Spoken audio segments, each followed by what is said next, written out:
খাসি রান্নার ভিডিও নিয়ে আসলাম, পুরো ভিডিওটা দেখবেন, ভালো লাগলে শেয়ার করবেন, আমার চ্যানেলটিকে সাবস্ক্রাইব করবেন। ধন্যবাদ।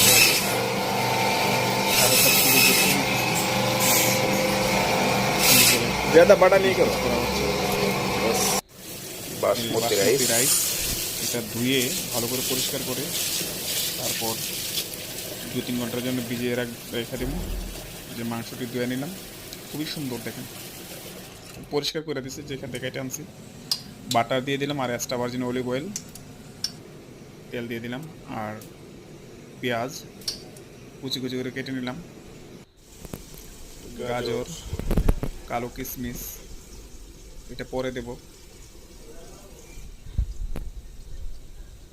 এই টমেটোটা এখন পেঁয়াজটা বেরেস্তা হয়ে আসলে টমেটোটা দিয়ে দেব। 1 কেজি টমেটো দিলাম। এই দেখেন পেঁয়াজটা মোটামুটি বেরেস্তা হয়ে আসছে, আর 2-1 মিনিট পরে টমেটোটা অ্যাড করব। এই যে অ্যাড করে দিলাম, দেখেন মাশাআল্লাহ খুবই সুন্দর হয়েছে। এই যে মাংস, এখন মাংসটা দেবো। পিসগুলো মাশাআল্লাহ মাশাআল্লাহ দেখেন, বড় বড় পিস, প্রায় 35 থেকে 40 পিস হয়েছে। 15 জনে খামো। দেখেন এখন 5-7 মিনিট এটা একটু নাড়াচাড়া করে ওটা বেলটা দেওয়া হবে। দিয়ে এখন প্রেসার কুকারের ঢাকনা লাগাই দিব পানি দিয়ে। এই যে পানি দিয়ে দিলাম, এখন প্রেসার কুকারের ঢাকনাটা ভালো করে লাগাই দিব। 50 মিনিট পরে উঠিয়ে নেব।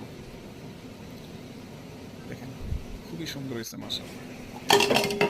50 মিনিট পরে উঠায় চাউল দিয়ে দিলাম,